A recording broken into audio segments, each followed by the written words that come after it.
정말 완벽할 정도로 꼼꼼하게 여러분들에게 중학과정의 내용들을 다 털어드릴 겁니다. 시감상을 통한 심미적 체험이라는 얘기를 좀 할게요.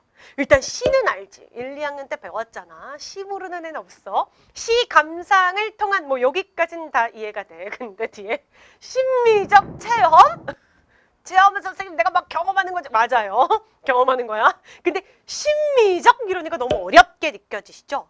일단 심미라는 게 뭐냐면 아름다움을 살펴서 찾는 거예요.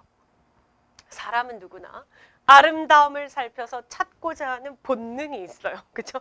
여기서 찾기 좀 힘들지. 어쨌든 아름다움을 살펴서 막 이렇게 찾는 거, 그게 심미예요.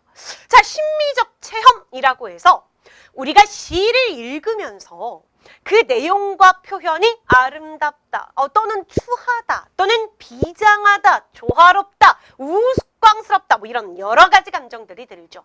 자, 이런 걸 느끼고 생각하는 걸 우리가 심미적 체험이라고 해요. 그랬더니 여러분들이 이래요. 선생님 그러면요 아름다움을 찾는 건데 왜 여기 추하다도 있고 막 우스꽝스럽다도 있고 막 그래요? 이러시잖아요. 우리가 아름다운 게 정말 예쁘고 뭔가 진짜 막 아름답고 막 완벽한 비율에 막 이런 것만을 아름답다고 느끼진 않아요. 뭔가 삐뚤삐뚤하고 뭔가 좀 그런데도 아름다워 라고 감동을 느낄 수도 있고요. 또는 이렇게 추한 거에서도 뭔가 이렇게 얻어지는 깨달음 같은 것도 있고요. 이런 여러 가지 감정들을 느끼거나 생각하는 걸 우리가 통틀어서 이제 심미적 체험이라고 할게요. 그랬더니 여기까지 읽고 또 선생님 비장하다가 뭐죠? 그리고 또 궁금해할까봐 여러분들에게 비장하다 잠깐 설명할게요.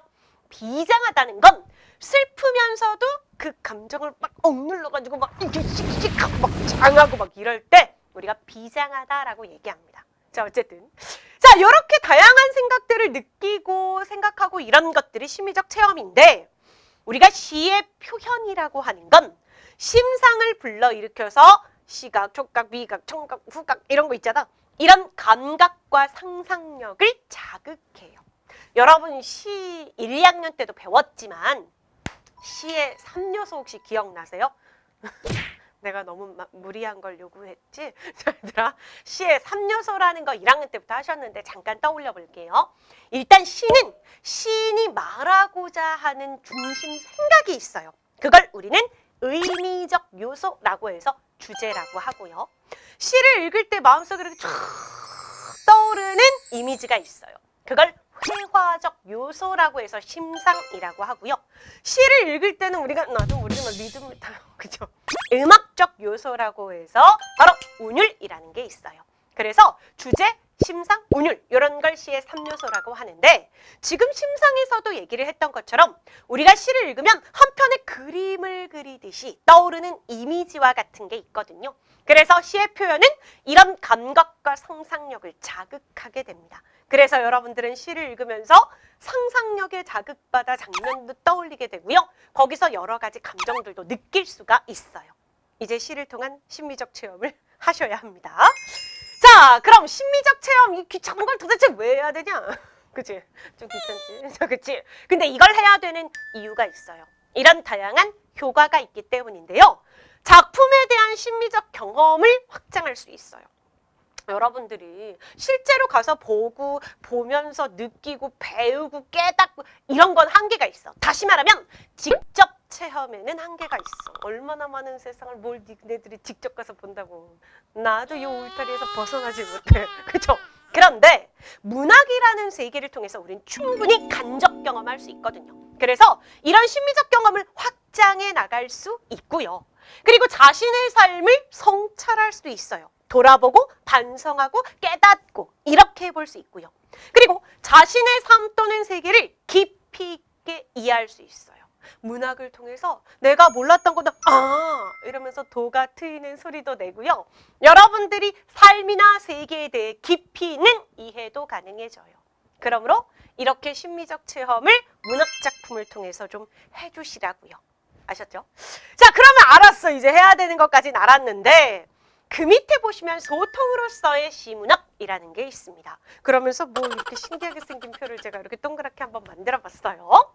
일단 시인과 문학작품과 독자가 보여요. 시인은 작가의 문체, 가치관 등을 통해서 문학작품을 이렇게 표현한대요. 시인은 원래 우리한테 말하고 싶은 게 있는 거예요. 근데 독자인 우리는 작가나 시인들을 직접 만나기는 좀 어려워요. 그죠? 여러분 잘 안 만나 주실걸요. 그죠? 유명한 분일수록요. 그죠? 그러다 보니까 시인은 화자를 통해 자신이 말하고자 하는 바를 다양한 표현과 운율 있는 언어로 전달을 하게 됩니다. 시 속에다가 다양한 표현을 써서 주제를 전달한단 말이야. 자, 그러면 이걸 갖다가 문학작품에 잘 반영을 해놓으면 시인과 독자는 이 시를 사이에 두고 의미를 주고받으면서 소통을 하는 거예요. 직접 만나긴 어렵지만 이렇게 문학작품을 가운데다 두고 우리는 간접적으로나마 소통할 수 있어요. 꼭 말을 주고받아서만이 대화가 아니야. 이런 것도 무언의 대화야. 무언. 없을 무자에 말씀 원자예요. 말은 없지만 실제로 만나서 말은 한 건 아니지만 대화를 한단 말이야. 그러면 독자인 우리는 바로 자신의 배경 지식, 경험 이런 걸 바탕으로 시의 내용도 이해하고요. 표현의 아름다움도 확 느낄 수가 있게 된다는 거예요. 자, 이렇게 해서 소통으로서의 시문학이라고 얘기합니다. 우리는 이런 문학작품을 사이에 두고 시인과 대화를 주고받고 우리가 깨달은 바로 또 아름다운 세상을 만들어가고요. 그 아름다운 세상을 또 시인은 반영해서 시를 쓰게 되고요. 이런 소통의 관계가 계속되고 있다는 거예요. 자, 이렇게 독자의 반응을 통해 작품의 의미는 점점점 확대가 되기도 하니까 여러분들의 역할도 중요합니다. 시를 읽고 시인이 이런 주제 말하고 싶었구나 이러고 덮으시는 게 아니고요. 내 삶의 문제로 가져와서 그 의미를 확장하셔야 돼요. 말이 좀 어렵죠? 우리는 다음 시간에